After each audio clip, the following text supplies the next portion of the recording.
আসসালামু আলাইকুম।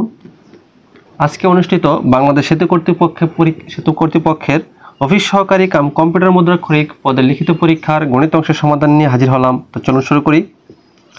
একটি ছাগল 10% ক্ষতিতে বিক্রয় করা হলো। বিক্রয় মূল্য 450 টাকা বেশি হলে 5% লাভ হতো। ছাগলটির ক্রয় মূল্য কত? আচ্ছা, তাহলে বলছে কি দুইটাই বিক্রয় মূল্য দেওয়া আছে, একটা হচ্ছে 10% ক্ষতি, একটা হচ্ছে 5% লাভ। তাহলে আমরা আগে 10% ক্ষতিতে বিক্রয় মূল্য 10% ক্ষতিতে বিক্রয় মূল্য কত? ক্ষতি যেহেতু 100 বিয়োগ 10 সমান হচ্ছে কত টাকা? 90 টাকা। আবার বলছে 5% লাভে, তাহলে 5% লাভেরটা বের করি। তাহলে 5% লাভে বিক্রয় মূল্য লাভ হলে যোগ হবে, তার মানে কত হবে? 105 টাকা। এখন আমাকে বলা আছে যে বিক্রয় মূল্য 450 টাকা বেশি হলে, তার মানে কি বিক্রয় মূল্যের একটা পার্থক্য আছে। তাহলে এখানে দেখেন এটাও বিক্রয় মূল্য, এটাও বিক্রয় মূল্য, এখানে একটা পার্থক্য আছে। তাহলে সুতরাং বিক্রয় মূল্য বেশি, বিক্রয় মূল্য বেশি কত? 105 বিয়োগ হচ্ছে 90 সমান হচ্ছে কত? 15 টাকা। তাহলে বিক্রয় মূল্য 15 টাকা বেশি হয় কত টাকায়? যখন আসল মানে ক্রয় মূল্য 100 টাকায়, তাহলে বেশি হয় 100 টাকায়। তাহলে বিক্রয় মূল্য 1 টাকা বেশি হয় 15 ভাগের 100 টাকায়। বলছে কি বিক্রয় মূল্য 450 টাকা, তাহলে 450 টাকা বেশি হয় 100 গুণ 450। আর আমরা জানি কত? 3 15 45 আর 0 30, তাহলে 30 একে 30 আর হচ্ছে 2টা শূন্য, 3000 টাকা। তার মানে আমার ক্রয় মূল্য হচ্ছে কত? ক্রয় মূল্য হচ্ছে 3000 টাকা। কোনো কাজ রফিক 20 দিনে এবং আতিক 30 দিনে করতে পারে। তারা একত্রে 3 দিনে কাজ করার পর বাকি কাজ আতিক একা সম্পন্ন করে। কাজটি কত দিনে শেষ হয়েছিল? আচ্ছা, তাহলে আমরা আগে বলি দেখি একত্রে তারা 3 দিনে কতটুকু কাজ করে সেটা বের করি। আচ্ছা, তাহলে রফিক 20 দিনে করে 1 অংশ, তাহলে 1 দিনে করে 20 ভাগের 1 অংশ। আর আতিক 30 দিনে করে 1 অংশ, তাহলে 1 দিনে করে 30 ভাগের 1 অংশ। তাহলে তারা একত্রে 1 দিনে কতটুকু করে সেটা আগে আমরা বের করি। তাহলে একত্রে 1 দিনে করে তাহলে তারা একত্রে 1 দিনে করে কত? 20 ভাগের 1 যোগ 30 ভাগের 1, এত অংশ। তাহলে একত্রে তারা বলছে 3 দিনে একত্রে কাজ করে, তাহলে 3 দিনে করে 20 ভাগের 1 যোগ 30 ভাগের 1 গুণ হচ্ছে 3, এত অংশ।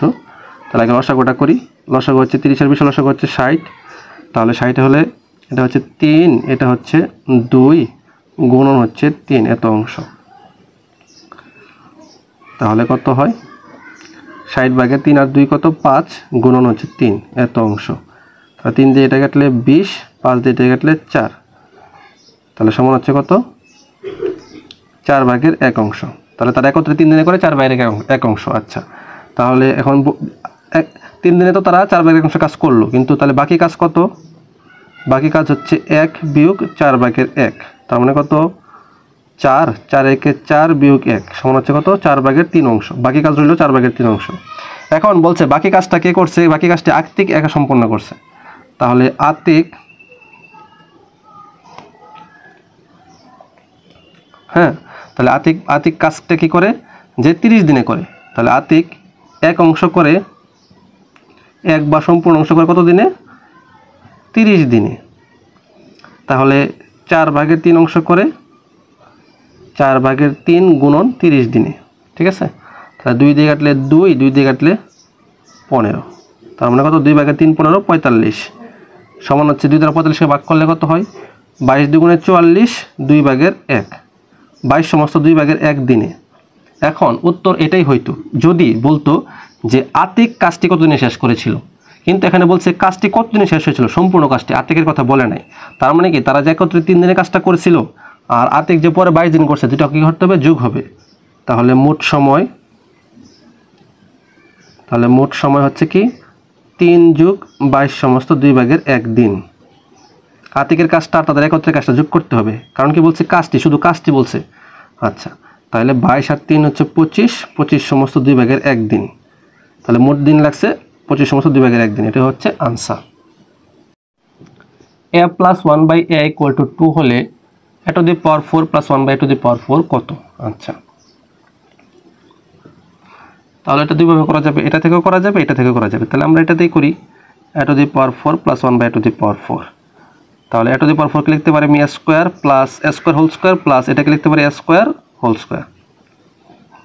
ঠিক আছে, তাহলে যখন 4 থাকবে তখন প্রথম সূত্র সবসময় প্লাস দ্বারা ভাঙাইতে হবে, দুনিয়ার যাই কিছু হয়ে যায়। তাহলে প্লাস দ্বারা ভাঙাইলে a প্লাস b তার হোল স্কয়ার মাইনাস 2ab। ঠিক আছে, তাহলে এটা কাটা যাবে, তাহলে থাকবে কি a square plus 1/a square তার হোল স্কয়ার মাইনাস 2। এখন দেখেন ভিতরে একটা সূত্র পড়ছে a square plus b square, তাহলে a square plus b square. এখন আমি সূত্র ভাঙাবো হচ্ছে আমার কিসের মান দেওয়া সেটা ভিত্তিতে। এখন যেহেতু আমার প্লাসের মান দেওয়া আছে, তাহলে আমি ফেলবো a প্লাস b তার হোল স্কয়ার মাইনাস 2ab, আর এই যে হোল স্কয়ারটা ছিল সেটা হোল স্কয়ার মাইনাস আবার 2। তাহলে এখানে আমি মান বসাই দিই, এটার মান ছিল কত? 2 স্কয়ার মাইনাস 2 তার উপর হচ্ছে হোল স্কয়ার মাইনাস 2। তাহলে 2 দুগুণে কত? 4, 4 মাইনাস 2 তারপর স্কয়ার মাইনাস 2। তাহলে 4 থেকে 2 গেলে 2, 2 স্কয়ার মাইনাস 2, 2 স্কয়ার মাইনাস 2 মানে 4 মাইনাস 2 ইকুয়াল টু হচ্ছে 2। তাহলে এটাই হচ্ছে answer. a equal to √3 minus 1/a হলে a কিউব প্লাস 1/a কিউবের কত? দেখেন একটু জাস্ট একটু আপনাদের সাথে মজা করছে। দেখেন a equal to √3 minus 1/a, তাহলে যদি মাইনাসটাকে আমি যদি এই পাশে নিয়ে আসি তাহলে এটা হবে কি প্লাস, তাহলে a plus 1/a equal two কি থাকবে? √3। ঠিক আছে, এই যে দেখেন আমি আমার কাঙ্ক্ষিত মান পেয়ে গেছি। তাহলে এখন জাস্ট তাহলে সুতরাং a cube plus 1/a cube সমান হচ্ছে, যেহেতু প্লাসের মান দেওয়া আছে, a প্লাস b তার whole cube minus 3b into a plus b।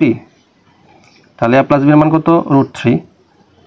তাহলে √3 কিউব মাইনাস এটা তো কাটাই যাবে, এটার মান কত? √3।